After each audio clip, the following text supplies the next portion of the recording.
What's happening, troops? Welcome back to another episode of the Nay First Touch podcast. Unfortunately, last week we never done an episode, did we, troops? No, unfortunately. No, we had to have a bye, you know, for the Had next a bye. round. Mm-hmm. The country went into a wee bit of lockdown, so things are changing. The opposing team had somebody that had COVID, so we had to, forfeit that, and we'll come back to it another time. So, What is it? They call that a bye, don't they, when you get through to the next round of a tournament and that, don't they? Aye. Yeah. So pretty much in the last 9 years, Celtic have had a bye for the league. Is that what we're saying? Is that what we're saying, Kirsten? That's not what we're saying. No, absolutely not. Firstly, obviously last week we never done a show and Scotland made it through to Euros. We did make it through. I just want to get your guys' point of view on that, because obviously I made a video. So Jack, what are you saying, mate? It's what obviously I've made my feelings aware of Scotland as a national team. I don't really watch them that much, but I watched the game like everybody else in Scotland, and I was buzzing that we got through. I think it's funny though that my prediction was that I thought we'd get beat, and then I thought we'd win the other games, and it's the complete opposite. So it's flipped. I'll just keep doing that, and we'll hope we'll get to the World Cup and everything. Obviously, you're not being a big fan of the national team, watched them and all that, but did you tune into the game and did you get a wee buzz for it? I definitely, especially the way it happened as well, going into a penalty shootout. I had a delivery on the way, and the guy buzzed the buzzer at the second penalty, and I was like, "Mate, are you kidding me on?" I think it was due an hour before we got it. It was pure late, and I was like, "You picked the wrong time to come, mate." And then, Kirsten, what was your point of view on everything? Do you not think it was the most Scottish way to go about things? Dominating the whole game, scored a good goal, and then everything's going fine, and then in the last minute, literally, we concede, and then it's the going into extra time, and it's half an hour just sitting there what's happening here? What's going to happen? And then we've got 100% record on penalties, but so. Aye, that's good, but honestly, I couldn't watch. I got so nervous, and it was right, okay. And I knew he was going to save one of them, but I just thought it was so class that it was the last one, and it was right, this is it. And just the way everything happened. But did you not see when he saved it? He was pure looking at the ref, and he's like, "I'm not going to celebrate," and he's pure just standing there. Because they have VAR on the line, looking at it, and I thought that took away from the moment a wee bit, but it did. It is what it is, isn't it? Got through. See, at the end of the day, we got through, and I was so buzzing. They all looked so buzzing and quite at the soul, and just the after party just looked mental. Especially while there, man, it just looked mental. I think they were getting wrecked all the way up until the Slovakia game, honestly. Oh, they were. 100%. But I remember I woke up the next day and on Twitter, Big Gallagher and all that had just tweeted 2 hours previously, what a night. Aye. They were obviously still up. 4 in the morning. I was Gallagher offered Tony Bellew a square goal. Did you see that? No. Tony Bellew put up saying, congratulations to Scotland, but when we play yous at Wembley, we're going to beat yous or whatever. And then Big Gallagher from Motherwell tweeted it and said, "Me and you in the ring, stupid." Obviously still on the lashing that with the lads, but that was absolutely class. That's what it's all about. The lads enjoyed it, you know what I mean? So that was First good. time in 22 years, exactly. So they're allowed to, I think. First time in pretty much all your lifetimes, eh? Aye. Yeah. Pretty much, you know what I mean? Absolute infants still in nappies when they were there the last time. 98, man. Woofed. It's mental, isn't it? That is indeed. But let's get on to the football. Football is back this weekend. I guess we'll start with Celtic then, Kirsten. Another disappointing result, 2-2 away to Hibs. Retrospectively, if Celtic weren't going through what they're going through at the moment, if you go 2-0 down at Easter Road, it's already a tough place to go. You're buzzing with 2 each, aren't you? But just with the way everything's going at the moment, what's your thoughts on that? It was one of those games, it's I wanted it to be over. You know what I mean? It's just... Well, the penalty for a start, but it was just stupid, really, to be honest with you, and especially your captain. As they've said, Boyle's not going anywhere. He's got the ball, at the edge. He's not going to go anywhere. See if you just jockey him, get it away. everybody marked their men in the box. You don't need to go in, just full on push him and then turn around like, oh, what's happened? That annoyed me. And see just the way, like the marking and everything, just nobody looks bothered. And I think that's the difference. Rangers are doing so well in everything they do. See all the basic stuff that they do, they're doing it so well and it looks so good. And then you go down to Celtic and the basic things, we are just not, like, it's so bad. Like, we can't even do them right. So I think that's why it looks like a bigger difference, because you're doing the right things that you should be doing and we're just walking about clueless. Like, even see the penalty as well. Obviously, Bain saved it and it was a rebound that went in. Well, see when you look at it frame by frame, but see when you look at it frame by frame, the only person that comes off the like from the box is Christopher Ayer, who's willing to go in and, you know, kick it away. The other two Celtic players are standing there with their hands in their hips. I'm like, what are you doing? What are you? Oh, it was annoying. But I think Laxalt again impressed me. It was a good goal. And I think took it well, didn't he? He did take it well. And I think Edward, when he came on, changed the game. I don't understand what's going on, to be honest with you. But I think I've kind of avoided Twitter, to be honest, because it's just so toxic right now. I had to delete it again today, man. I'm just away. I'm not on it. I was just getting back. I was just getting back to it, you know what I mean? And then the day I was just like, oh, it's a load of shite, man. Absolutely. I had to delete it again. it's one of those, you're just like, if you're looking at it, you're like, right, this if this was last season, it'd be a different story, sort of thing. But yeah, great, we've got a point, but that's like not good enough, to be honest with you, especially to see you flying. It's just, it adds to the frustration as well. Mm-hmm. So obviously, Jack Ross done really well in the game versus Rangers at Easter Road as well. It was 2 each there. I think it was a very different game, to be fair. Rangers created a lot of chances, probably could have won on another day, but I thought that the way that Ross managed that day was class. When he noticed Rangers were getting the better of the young boy Doig, I believe, he changed the shape and he changed it right up, and it impacted the game brilliantly.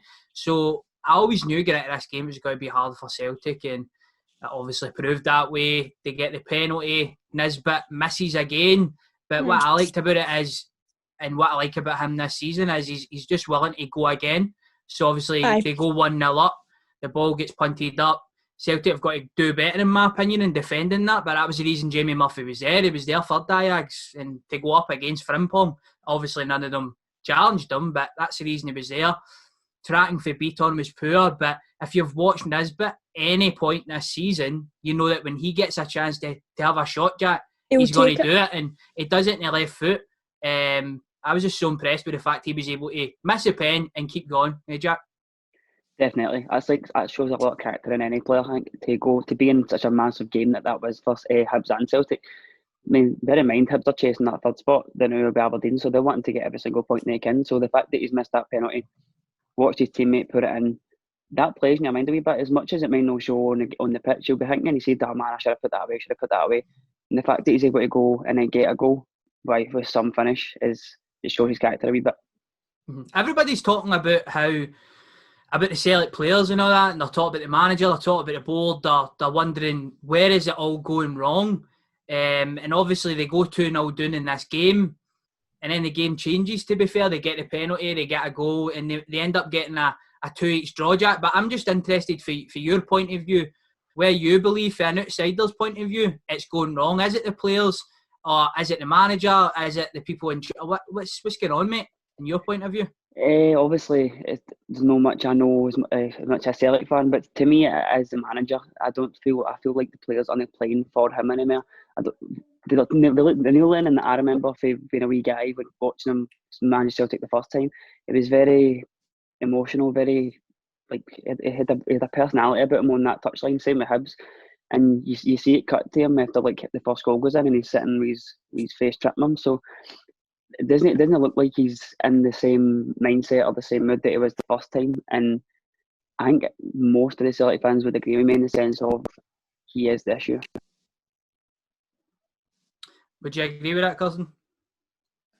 Yeah, no, definitely. I think that is a part to play. I mean, see, even looking back last season, like even the Europa League games, like see when we were playing Lazio, like when we scored, Julian scored the winner at Celtic Park, he was running up and down, man. He was jumping up and down, celebrating. Even like games against Hamilton, St Johnstone, no disrespect to them, but he was bouncing no matter what game. If something was going wrong, he was on the touchline shouting at people, and that's what you want in a manager. See now, it just cuts to him, whether you're winning, losing, drawing, he's just sitting there.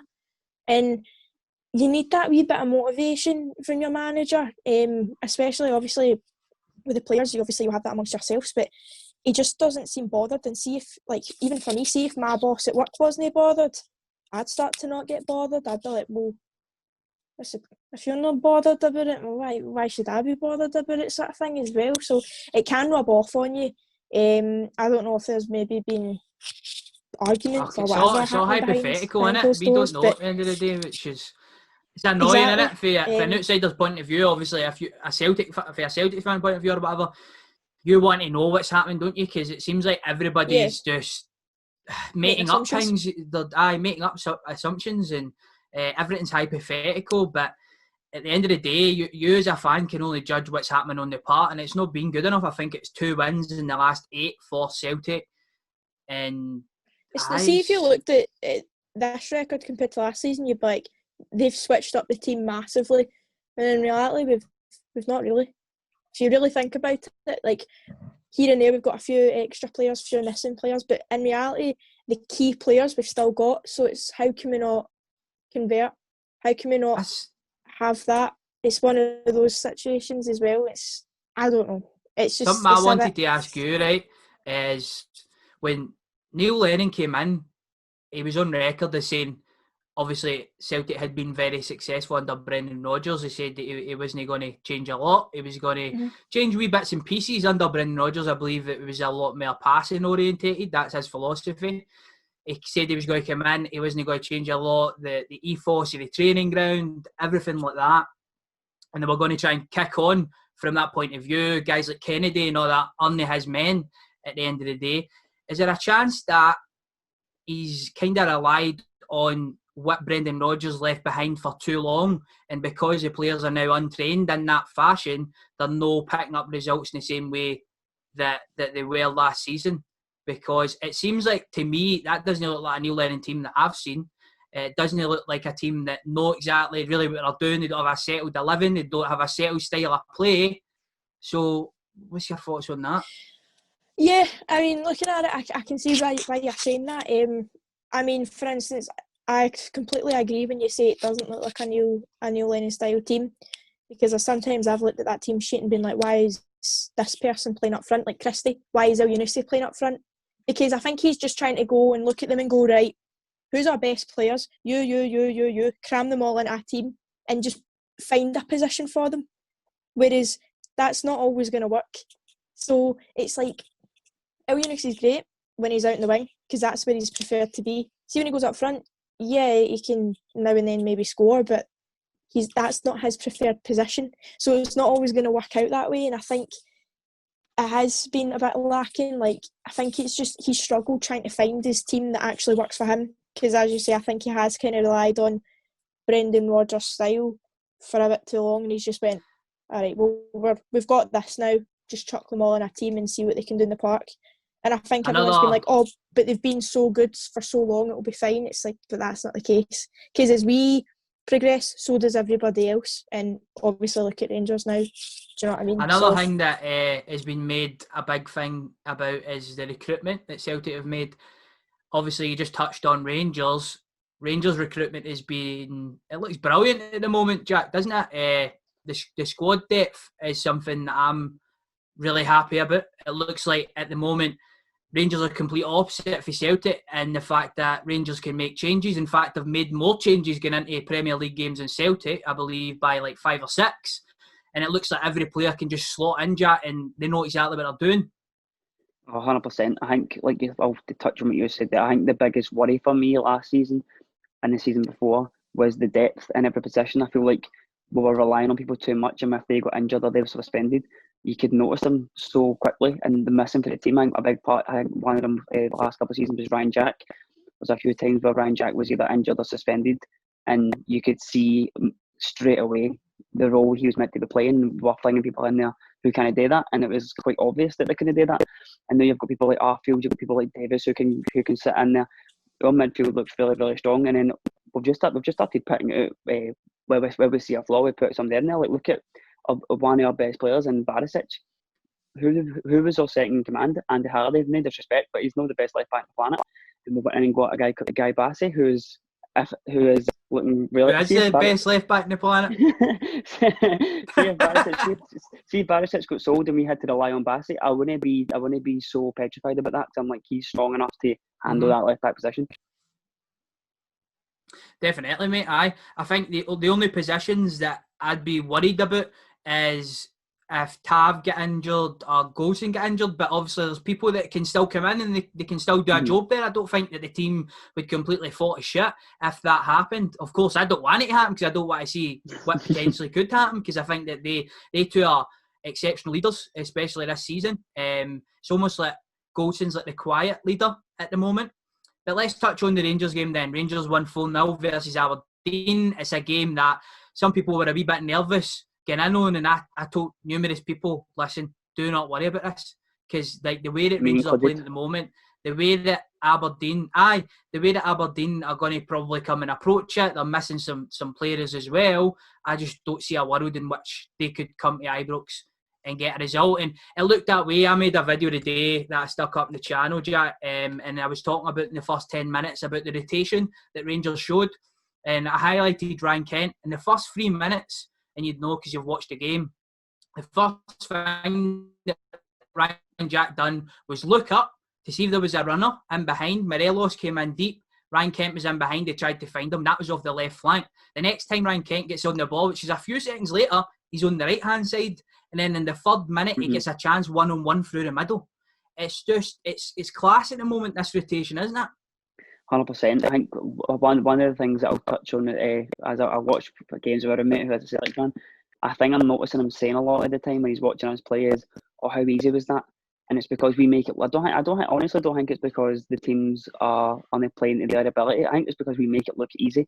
I think when the way our players move, I think the thing I noticed us doing really well was we take it into that right side with Tav, and we just triangle it around people until we find that gap, and then we'll find the gap, play it, and we've got a chance, like you said, with Ryan Kent 1-on-1, which he should have finished.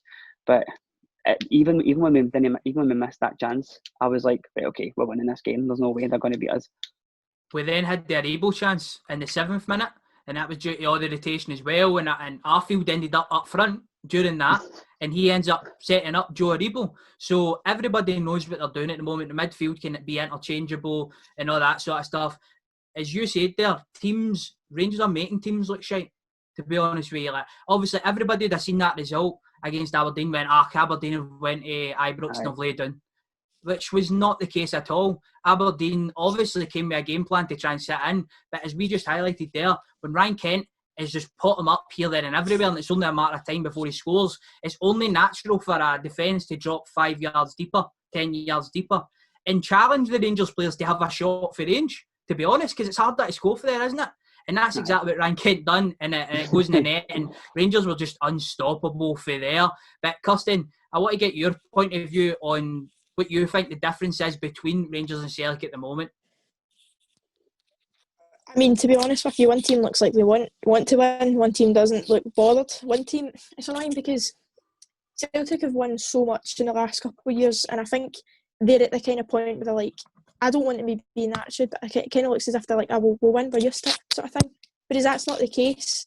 Whereas I think Rangers actually look like they want to fight. Rangers look like they want to win.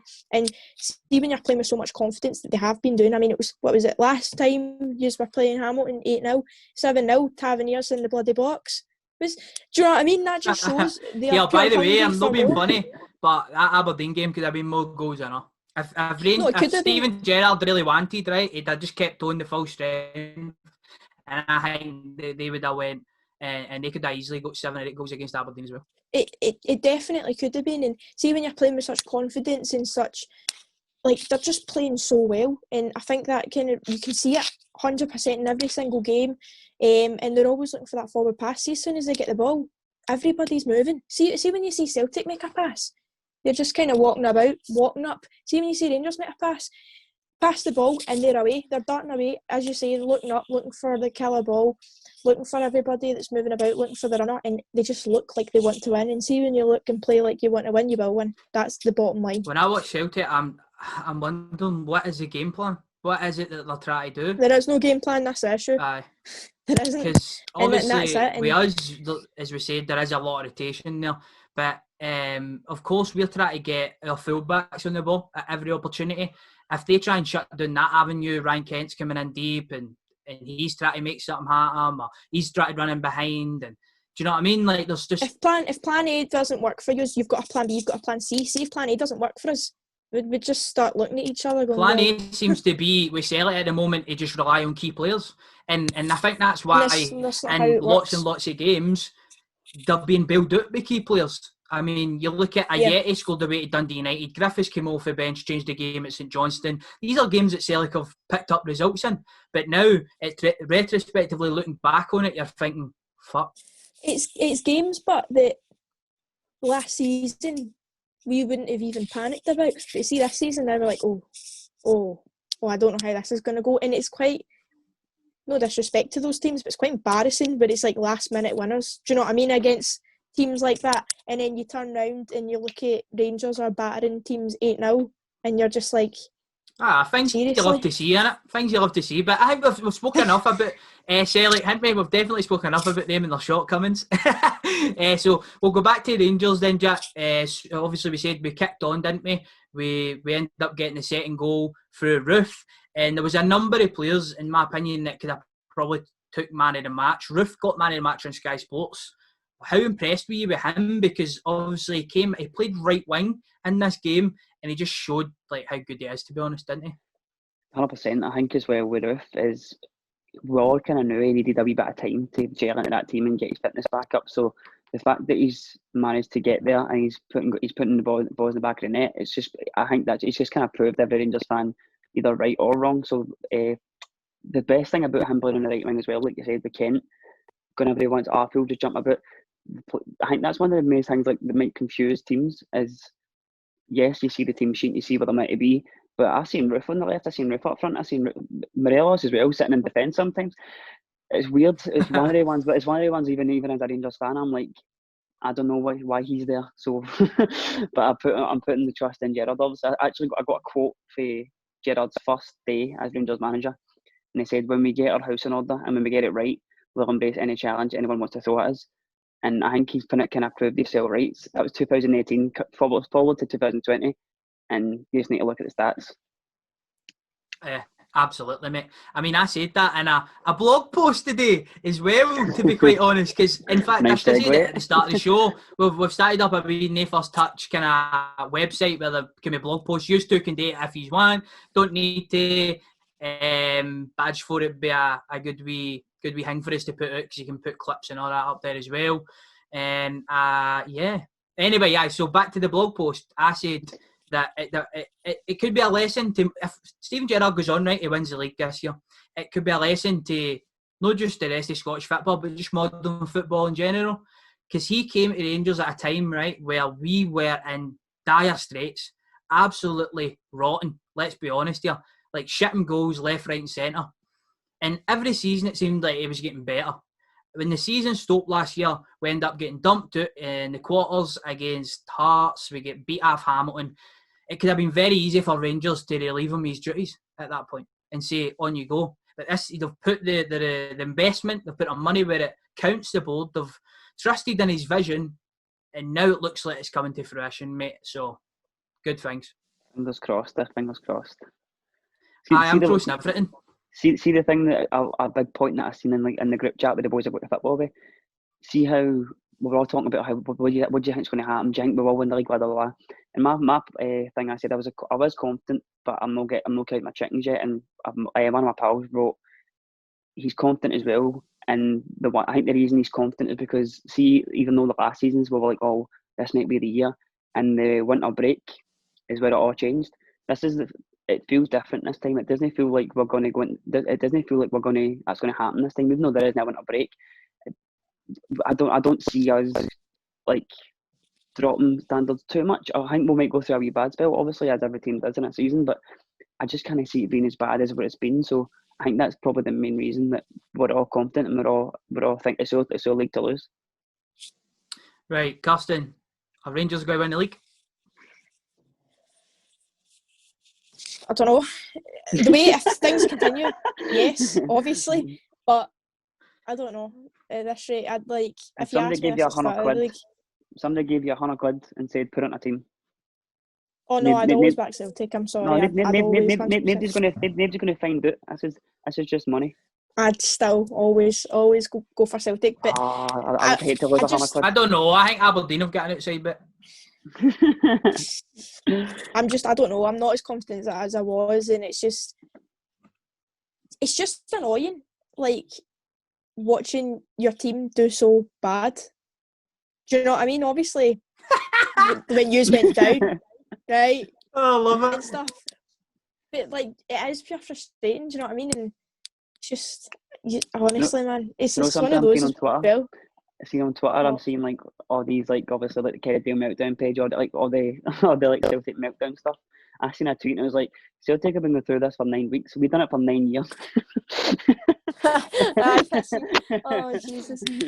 Oh, we had 50,000 at fucking Annan at home, and I seen Celtic fans talking about we'll vote with our feet next year and we'll no show up if we don't win this league. That's mental. I think it has been one of those, but it's like you're dominating for so long, and then it's like it's the thing is like we've got a good team. That's what it is, man. We've got a good team, but just don't look arsed. It's just annoying, but can't do anything about it. Unfortunately, well, you can do something about it. To be fair, there's a protest happening. I seen. Do you know there's an anti-protest protesting that protest?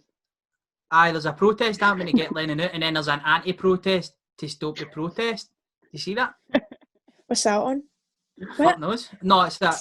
It's been organised with Celtic fans. I don't know, man. I don't know why do that. Anyway, let's move on. Let's move on to the rest of the games because we want to cover them as well. First one we'll talk about is Dundee United 2, Hamilton 1. Nicky Clark gets a double in this game. I was expecting your man Lawrence Shankland to step up in this game, get a wee goal. But anyway, Nicky Clark just proving he's like the best striker at Dundee United at the moment. Is that too bold to say? It looks that way. Shankland, I think, scored one goal, and Nicky boy has been scoring goals the Glasgow Rangers way. You know what I mean? Do you remember that song, Jack? I do. Yeah. Oh, pathetic, terrible, wasn't it? But a question I want to pose to you as well. Brian Rice, man, he seems to just be getting defeat after defeat at the moment. How long can he continue in a job? All he talks about Neil Lennon, but fuck's sake, the bed isn't looking pretty there either, is it? I think it's finally their time. they've been dodging that relegation for how long, and I think it's caught up to them. I don't even see them getting the playoffs this time. I think they're going straight down the end of this year. And it's one of the ones where if you're in that job, you're not really expected to do much. You're expected to try and maybe stay up. So it's one of the ones that's harsh to sack somebody for something that you can't really avoid in a situation. But Hamilton will decide what they want to do. I mean, it's up to them.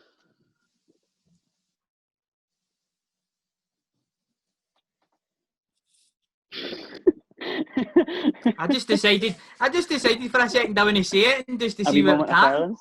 Let's fucking liven this up, man. Let's get the tunes on or something. Copyright claim, don't worry. What tunes? No, non-copyrighted tunes, Kirsten.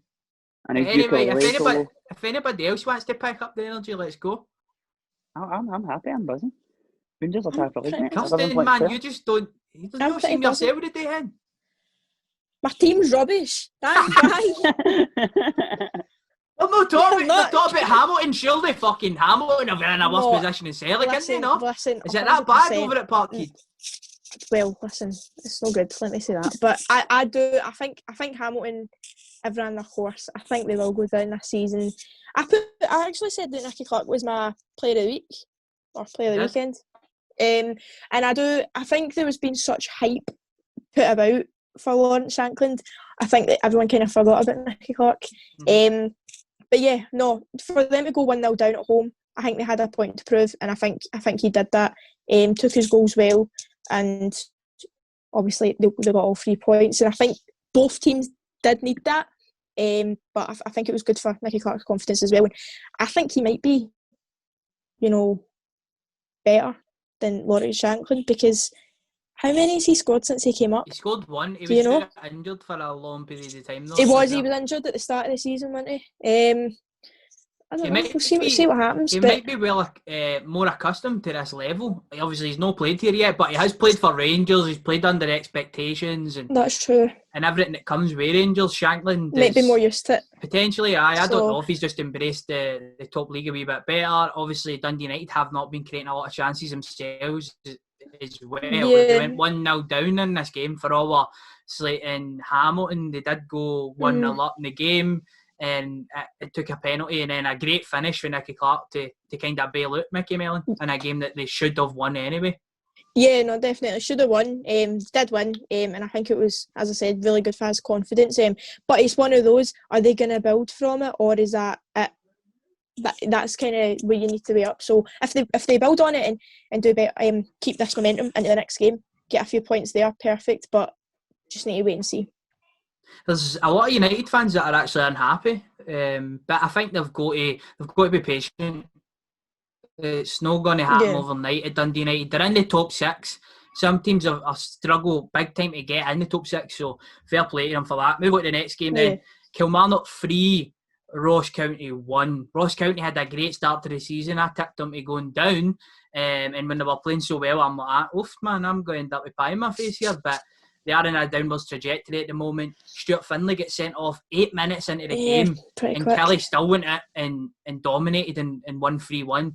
Where does this leave Ross County, Jack? And fair play to Dyer for implementing a game plan that still looked like Kelly were on the ascension and getting lots of chances. Yeah, I think I was as surprised as anybody when Ross County were playing really well at the start of the season, but I think we all knew that it wasn't going to last. I think we all knew that it was going to come to an end at some point.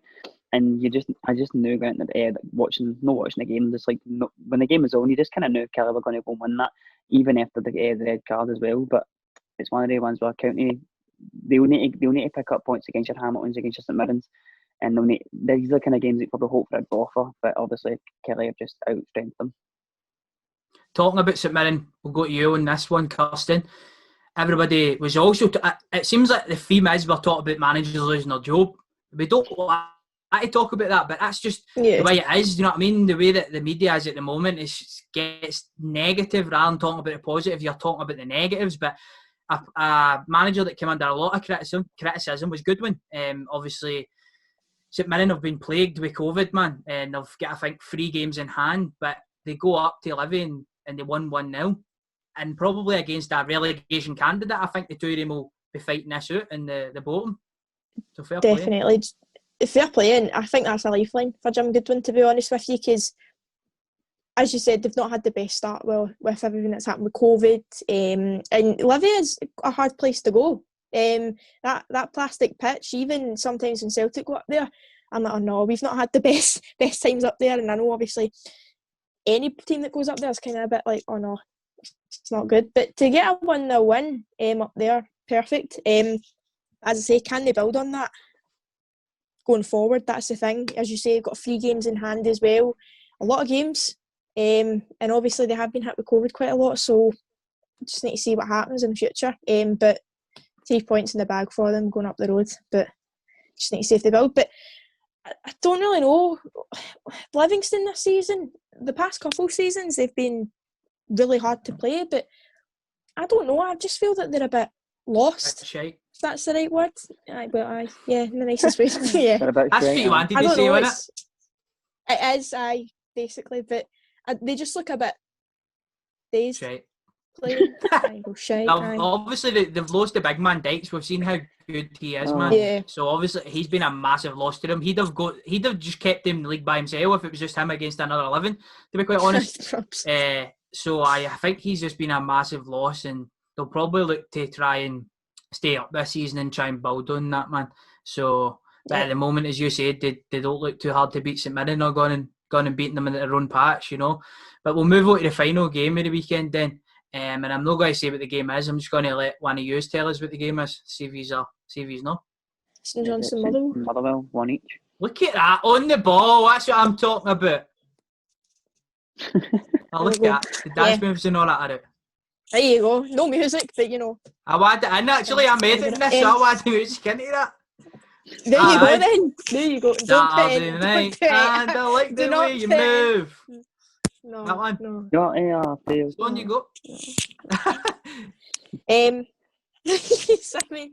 I genuinely thought Motherwell were gonna get more out of this. To be honest, obviously it ended in a draw. To be honest, it was one of those games I was maybe expecting not pumping from Motherwell, but maybe 2-0 or something. And it was quite equal. Obviously Stevie May got a penalty. What a player. Well, he took it well, to be fair. It was a decently struck penalty. But I really think after that did give him a lot of momentum.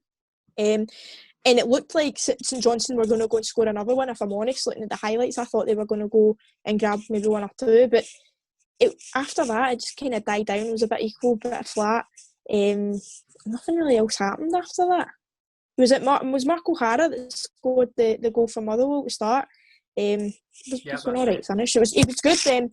I think it could have been defended if the St Johnstone player just stayed with him for a little longer, but then he moved forward. Mark O'Hara moved a wee bit back and then created the space for himself to just bring it in. So I don't know. It's just a bit flat overall. There wasn't anything exciting happening, but it is Motherwell. You said Motherwell, you expected them to go there 1-2-0. I'll tell you somebody that didn't. Me, because I had one each. I get 20 points this week. There you go then. In the score predictions. So I was flying last week, and Jack's got a wee announcement actually on the scores. On you go, mate. Kick us off. Well, we've got less than a minute for the Zoom call in, so I might get cut off. But after the weeks that we've been having, I'm sitting on 114. Customs get 84, and taking the lead is with 116 as the main man SharpDiv. I'm back with a fucking bang. How many points did I get? Why do you look confused? He's kidding on his straw, isn't he? What's he doing? His actual... I was like, I could see him moving. I was like, what are you doing? I'm an idiot, honestly. Have you seen that boy on TikTok that shouts, "Shake your dressing gowns, it's Friday"? He's called the littlest chatting, right? But I need to ask you, this is the sort of stuff that goes on in my brain, man. I was just thinking about that whilst I was like frozen. Do you call it a dressing gown or a house coat? Because I call it a house coat. I'd call it a house coat. What do you call it? Call it a dressing gown. That's fucking disgusting, honestly. Disgusting! That is very why. It's a house coat. It's a fucking coat you wear in the house. Is a dressing gown not something you put on after like a shower or something? No. That's what I would say a dressing gown is. Jack, what would you say? I thought a dressing gown is what you put on like, after the shower before you actually put the clothes on to get dressed, because it's a dressing gown. That's not what that is. That's what I thought. But he says dressing gown, man, and it's a big... funny video, to be fair. It lights up my Friday, to be honest. It's good. And I've started... But that's what's annoying me, because in my head I keep shouting dressing gown when I know fine well it's a house coat, and anybody that says dressing gown is slightly triggers you. It does trigger me big time. Big time. It's one of those, but see, because you keep saying it now, you're going to like keep calling it that, so it will trigger. Like, you know that way, it's like you take, when you say something, you take the piss out of it, but then it comes part of your vocabulary. Do you know what I always say? Because a lot of the boys that do Scottish YouTube are tricksters, if you like. they say Ken and all that, eh? Oh, don't. They say Ken and they say A and all that, and like the more time I've spent with them, I end up saying A a lot. But do you know what I'll say? Ken is a joke to noise people. But then you'll say it by accident. I've never said that by accident, and I'll never say it, but I'll say like A and all that. It's annoying. A few people in my work, I feel like that the areas and they hit me a bit, and I'm just like, shut up. Aye. What's your thoughts on people that are from like Glasgow or something like that, right? And then they move to London for 5 years and they come back with the worst accent ever, like Charlie Adam. Oh my God. See, as much as I love him, that Drew McIntyre's accent's a joke, man. Oh, pathetic, isn't it? It's horrible, man. Is he actual fake here though, aye? He's Glaswegian, aye, but he's like, it does a pure fake Gerard Butler accent, doesn't he? What is the accent? I love it, man. You can boogie though. Scottish. Have you seen that thing with is it Burniston? And he goes, I'm Scottish. And then Yeah. he pulls him up for it. Aye. Fucking arsehole. Does that sound like something that your dad, your uncle would say? Honestly, man. Jesus. Anywhere outside Glasgow, those accents, I'm just like, it's painful. Do you know what's weird as well, though? Because, like, Motherwell has got a Glaswegian accent, Hamilton's got a Glaswegian accent, but Falkirk is, like, not that far away and it's got a pure Choctaw accent. Aye, it's weird, isn't it? It's weird how that works, isn't it? It's like a big game of Chinese whispers or something. And that's how accents Something went have wrong been up created. north.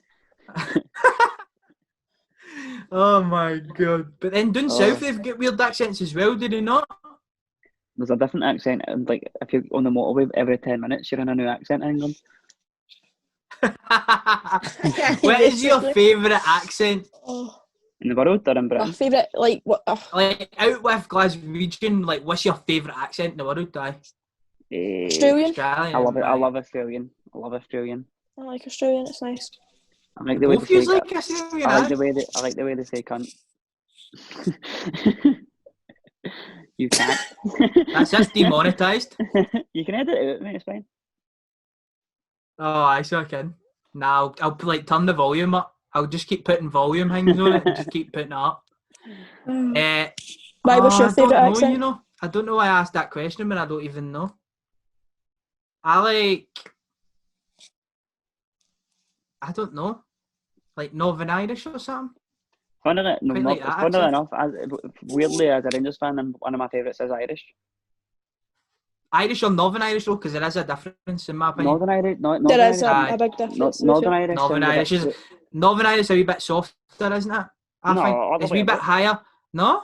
It's a wee bit more bubbly. Aye, that's what I mean. I'd say the Republic Island's a lot more softer. Well, it depends what we mean by Get a soft. Republic of Ireland and a Northern Irish person, just make them talk and just judge it on that. I feel like Sounds a bit Republic like that. Ireland sounds a bit more smooth, a bit more easy to understand. Well, as you probably know, I met a Northern Irishman in my work. Manchester, I like that accent, I know. What? I met a Northern Irishman in my work. Big 7 foot. How was he, alright? Brand new, mate, brand new. It was only in and out in a couple of minutes. It was quite in a rush, but got a wee selfie with him, which is quite sound. Top man. With your wee visor on. No, but my big visor, you can kind of miss it. Nice. Right, we just talk shite for... I know. Talk shite for 10 minutes here.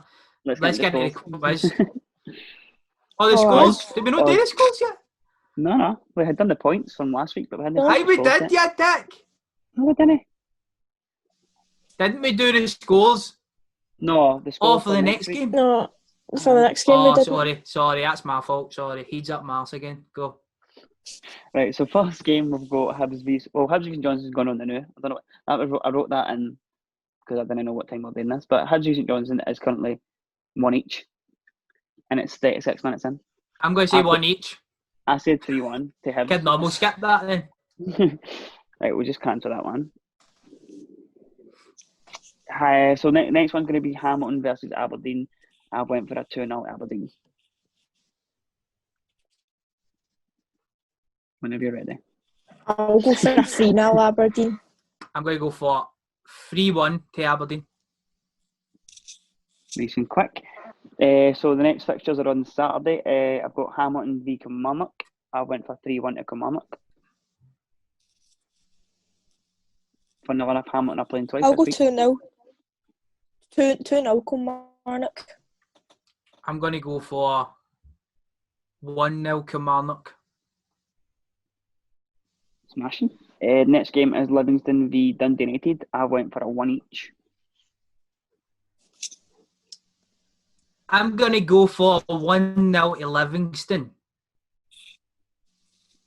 I'll go 1-0 Dundee then.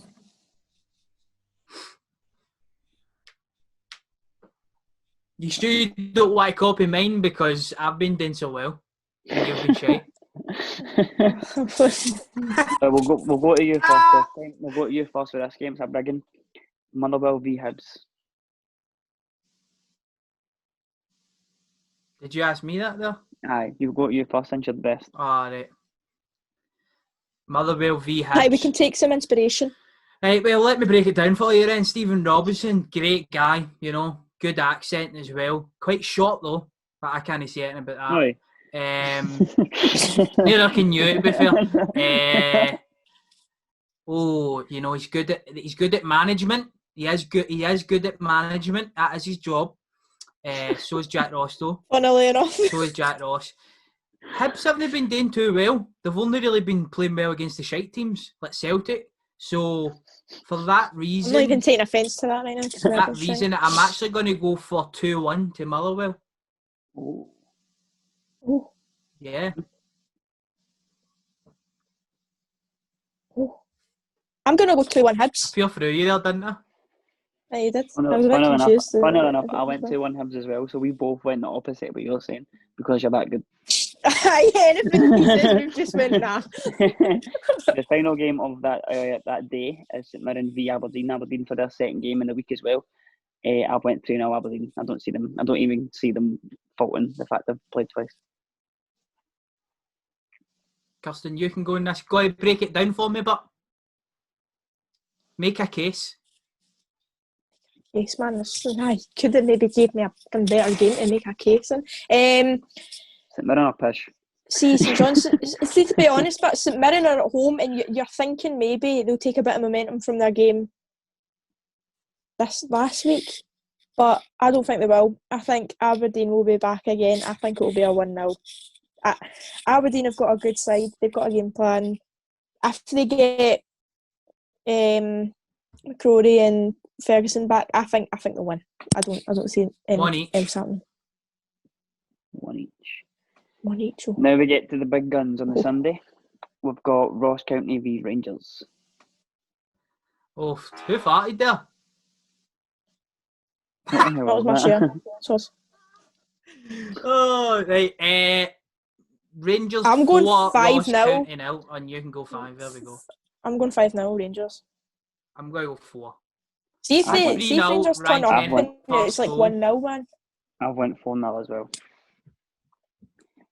Final game of the weekend, it is Celtic v St Johnstone. Celtic at home, obviously needing a big result coming off of that. 2 points dropped, as Celtic fans will look at it. I think they will come back strong. I think they'll come back and win 3-0 at home.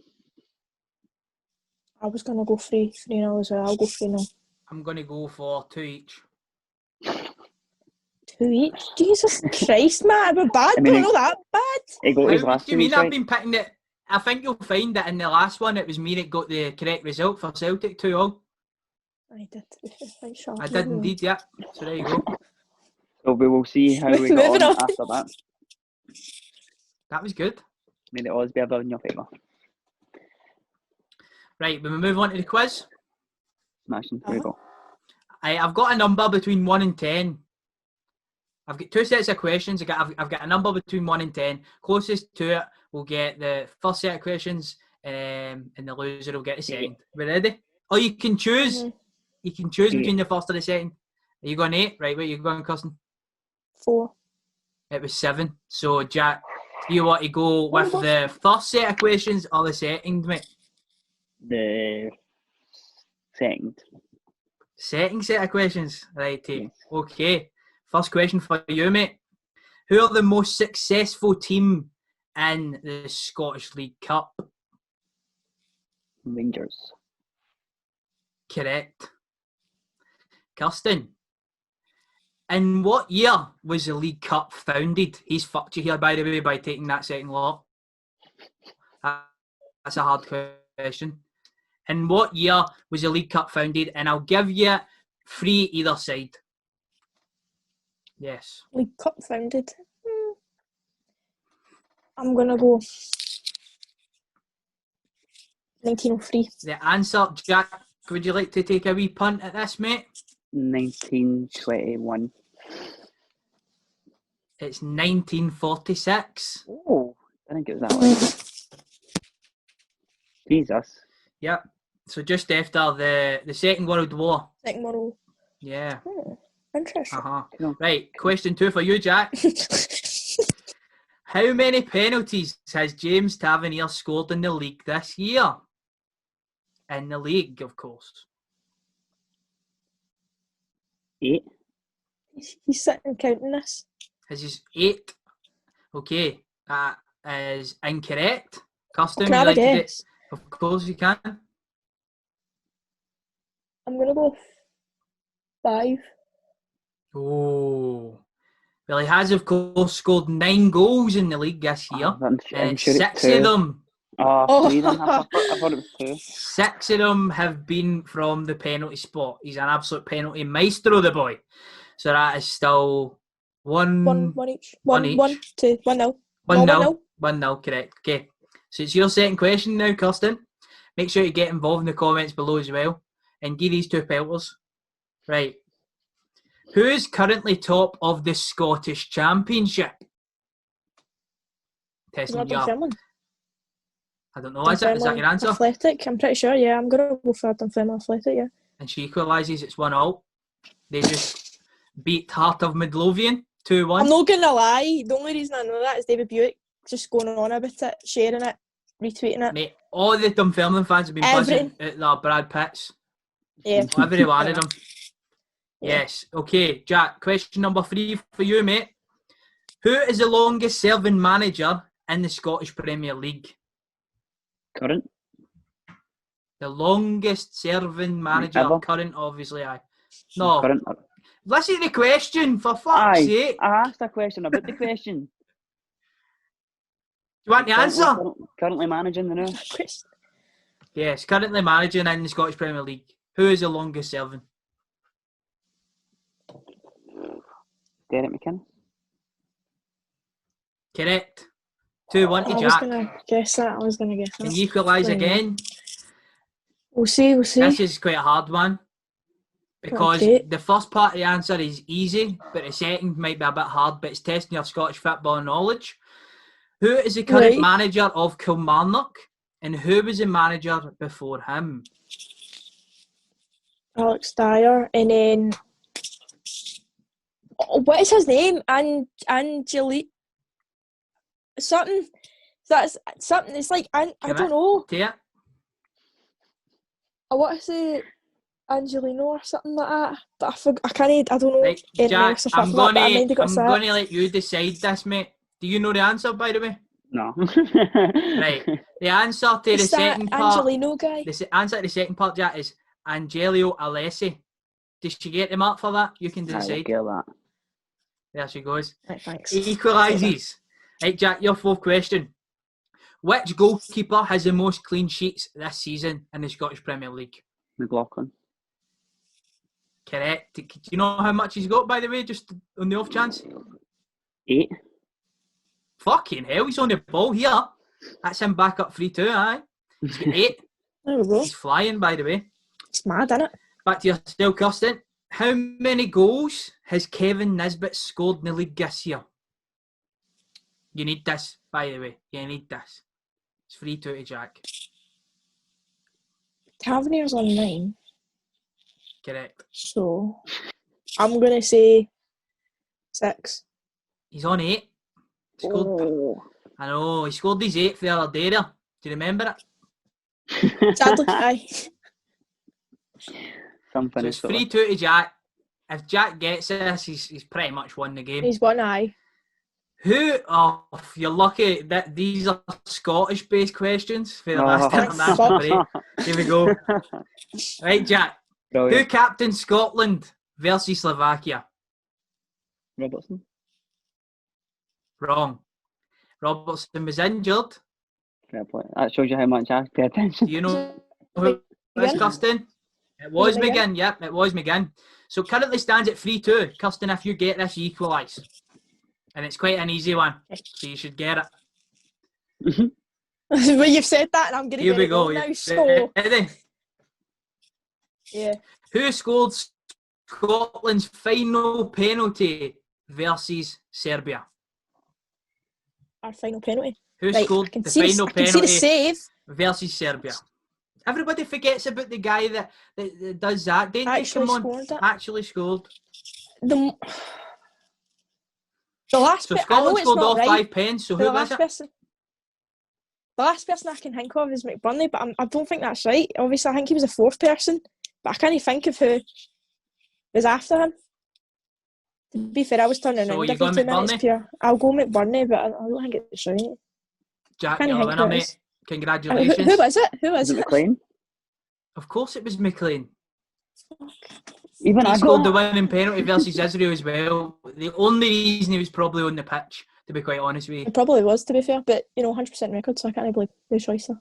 Did you ever play Sorry, football, Kenny. Kirsten? Whatever, yeah. Did you ever play football? I did. Did you? I Did you ever hit a penalty in a game?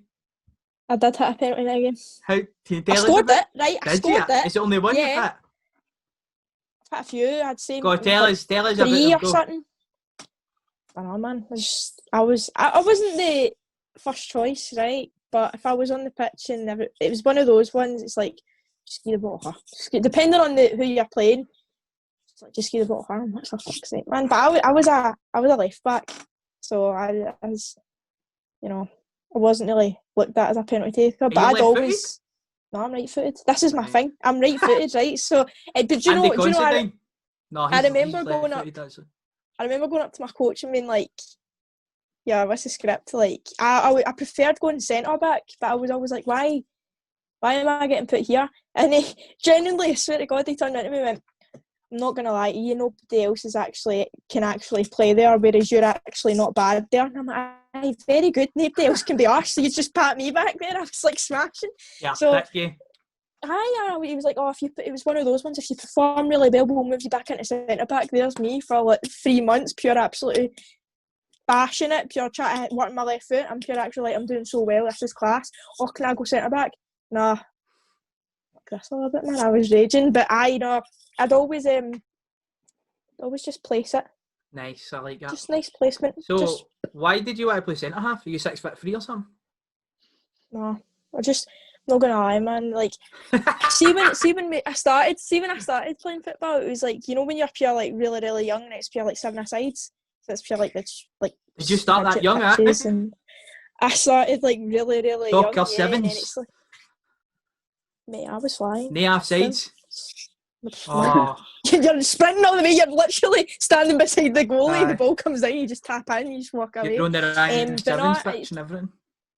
Exactly. But no, I started up front, and then it was kind of one of those ones. I was starting to get into football, and I was just kind of like roaming about. I was like, I liked scoring goals. You know what I mean? See, when you start playing football and you're younger, you're just like, I just want to score goals. And then the more I learned about it, I was going to like. They done this thing, and it was like training. It was like Scottish skills training and stuff like that. So you go over, it was like Hamilton grounds and stuff, and you train with like players from like Hamilton and like Aberdeen, Hibs and stuff, and Rangers, Celtic and stuff. It was really good. And like the more I learned about it, I was looking at players like, and I was like, right, I want to be like that. I want to be like, I've tried wingers. I was like, didn't really like it. Then I was kind of like a midfielder, quite like the attacking midfielder. Then I started going defensive. And I was like, this is brilliant, man. Everyone's like, you just love barring people and kicking people, don't you? I was like, mate, that's fun. I loved it. I don't know why. I was just like, yeah, I just loved like the whole tackling side of things. So I think that's why I slowly worked my way back. Then I got fucking bammed in at left back because nobody else could be arsed doing it. And I was like, great, smashing. Gutted you didn't dress up as Diego Lax out now for Halloween. But I'm genuinely gutted, man. Jack, did you ever hit a pen, mate? How many did you hit? I've got a funny story about my only pen I've ever hit. So only pen? Oh my god! I love these stories. When I played for Rangers Pro Youth, like the level below that, like the junior level before you went to SABC. SABC, exactly. I played for them. Aye. And I was the keeper. When we were in like the sevens goals, it was like a bigger pitch than sevens. There was offside and stuff, but it was like 7-side goals, and I was the keeper. And this Rangers SABC, for anybody that didn't know, just battered anybody that came their way pretty much. And we were winning like 7-0 against like Kilmarnock's version, and we got a penalty, and they made me go take it. And I thankfully it went posted in, but it was the single most nerve-wracking experience in my life. I'm like, this is the one thing I don't need to deal with. I'm usually the one that just gets to sit back here and just do all the work. I was shit at football, man. So I mind that game, we were winning like fucking 13-0 or something as well. I think it was like a summer tournament down at the Green, and the goalie went up and took a pen. And I remember I was so serious, So see, when he was like running up to hit it, I was raging because I was like, have you ever been in a game by that when you're battering a team and everybody just starts fucking about? And like the game becomes, for me, that became less enjoyable because I would prefer to like just keep going at them 100%. But I mind that him. I've took about I was a penalty taker, so I've took about, my God, I want to say like 30 odd penalties or something, and I've actually missed 2. And one of them was in a penalty shootout. A fucking penalty shootout, man. Yeah, that was doing at Glasgow Green as well, man. And the both penalties I've missed is the ones where I've changed my mind. I don't know about, obviously you've only hit one and you've scored all your pens, but so last minute, innit? Just like, oh, I'm going to go. Because I would always go bottom left, and the first penalty I missed, I tried to go to the other side and the keeper saved it. Ended up scoring an absolute dowry in that game, so doesn't matter. And then the other one was a penalty shootout, but I was shiting myself in a penalty shootout. See if you can prove all this, I believe you. Oh mate, just ask something. I'd just say I scored every one. But I used to saying you've missed a couple makes it more believable. Ah, really? Okay. I'm trying to think the first one. I'm trying to think the first one at Hut. Can't even think. It wasn't for the like primary school, all that. I never had any penalties for a primary school. I think it was when I started playing 11s. Hit a pen. So I know a really funny story. Actually, see when we just went up to, I think it was I'd not long played football, to be honest with you. It was one of those. It was like my 3rd or 4th game with this team, and this is like my 3rd or 4th proper game of football. So I was like, pure, just have kids up here enjoying it and stuff, right? But see the parents, right? I'm going to tell you a story and let me know if this is like, even in the comments below, if this ever happened to you, because I've never been so confused in my life, right? So I was just, ball came over, something, offside or not, who cares? I still scored, right? And it still counted, so I was fine. But I pegged the keeper. So I was like, yeah, that's right, smashing, wee celebration, back. Then I heard a mum, we were playing air or something at this time, then I heard a parent shouting, I don't know the last name, but it was like, Jessica! Break that number 5's legs. I'm just sitting there going, who's number 5? My parents. Your legs are getting broke. All right. I'm like, none the wiser, because it was one of those. It was like when you're younger, it's just like throw the kits in, you just pick one, and then it's just that's it. But I'm just sitting there, I'm like, who's number 5, man? They're getting it. It's like, mate, that's you. I'm like, Jesus Christ. But she never did break my legs. But have you ever been in a game and the parents are pure actually abusing you? You're like, mate, I'm 9. Like, chill out. Hell, listen, that's for a story, right? Mental. Jack, if you didn't believe that I hit a fucking penalty before, then you'll not believe this. We were playing a team that had won the Scottish Cup previously. They were fucking brilliant, to be honest. We were playing them at Clydebank or something like that. Their name is Antonine, by the way, so if there's any Antonine players out there, give us a shout and validify this story. So we're playing a game and the young team have showed up, right? Up Clydebank. And Antonine are the home team, and the young team have started getting their manager a bit, so the home team's manager, and they've started arguing or whatever, and one of the young boys has tried to grab him. He ends up on the phone, and the ref's over trying to just kind of de-escalate this. He's on the phone, right? So anyway, the boys kind of walk away, and the game starts again. Next thing you know, there's like a big grass pitch. There's like a big grass hill, and a fucking Range Rover comes flying down this grass hill onto the pitch. Well, whilst we're playing, obviously the game gets stopped, bounces out and starts chasing all the young boys away. Aye, that's the mentalist thing that's happened in that game that I've been involved in. Get beat 4-3 that day, I know, devastating. That's the most fried thing I've ever had in my life. That's mental. What's going on there? What? I know. Honestly, I've got to get somebody for the next show to like validify that, because it 100% happened. Unreal. If any of you got a story that beats that. No, put in the comments as well, like your funniest stories, because I want to hear everyone else's, because I think it's just like the most fried stuff ever, isn't it? Like, that's mad. I can't really think of it, and I can just think of like, cause as a defender, man, like, see if it was like if in doubt, just boot it out.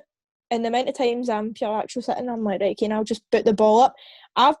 I'm not going to lie, like, I was sitting speaking to my dad the other day. He was like, oh, are you going to go back to football? And I was like, I might do after lockdown and stuff. But he was like, here, by the way, see the amount of people that you injured by accident, like by just booting the ball away? Because there was one time I remember at K Park, right, because that was where we played our home games. And I just booted the ball. But it was just, I was looking down because I wasn't really focusing on where it was going. I could feel like somebody running towards me, so I was like, just put it. I smacked her in the face, and see that way, I smacked her, and you could just see her nose just burst, and I went, oh fuck, man, I'm so sorry. But she was like, fuck off. I looked, neighbour. Oh, I love that. But honestly, I was like, I felt so bad, but I was like, what? Shame. Oh, well. Jack, did you have a story there? See, to be honest, mate, I'm just fast. I'm not really good at football, so I was always a sub. So anytime I played football, it was like, anytime I played football, we were 14-0 up, and there was 3 minutes left. So that was my time to shine. No man, you don't get many stories for that. True. But I'm trying to think if I've got any other ones. We've just sat and talked shite for about 30 minutes. Who cares? I wonder if people actually enjoy this. I don't know. How many people are still watching at this point? Comment if you're still watching. Just write Range Rover if you're still watching. Use promo code Range Rover. It's pure mental, but isn't it? I can't believe that. That's fried, man. I'm watching this, absolutely sweating because you're the guy that drove that Range Rover. You thought you got away with it. Aye. He's probably the guy writing Range Rover.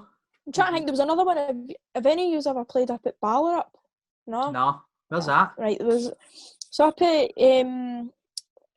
Innisco Bride, it's like, I don't even know what it kind of. It's kind of near like Greenhouse Way, like beside the industrial estate. Not up, a wee bit up from DiMaggio's. It's big, like loads of pitches.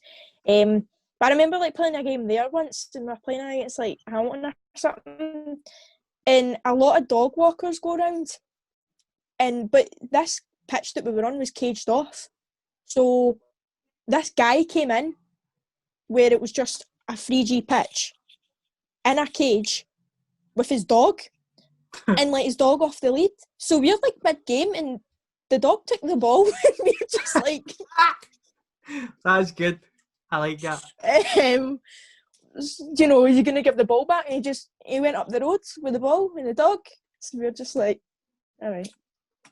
That's one way to get a ball, but innit? True. I suppose. It is. So, on that note, I think we'll finish. That, I don't know. I think we'll call it a day. I'll try and think of some other stories for the next podcast. You do the same because that was actually quite good. But that'll do us. If you are new in here, please consider subscribing to the channel. We will be launching our own YouTube channel very soon. Just putting clips up for this show and seeing how that Range goes. Rovers and that. Talk about Range Rovers. Talking about That's that definitely open top bus we're going to rent. Definitely. That as well. And I just go and follow us on Instagram, follow the blog and stuff. Obviously, it's completely free. Let us know your funny stories, Faye. Let us just know all your funny stories. I would love that. I would absolutely love that. Actually, do you know what? Best comment for next week's topic, and we'll just talk about a wee 10-15 minutes. My last one, if any of you ever scored a hat-trick in a game? In FIFA? Not an 11-a-side when I was pretty younger, yeah. But my only ever hat-trick was against Celtic. Left foot, right foot header.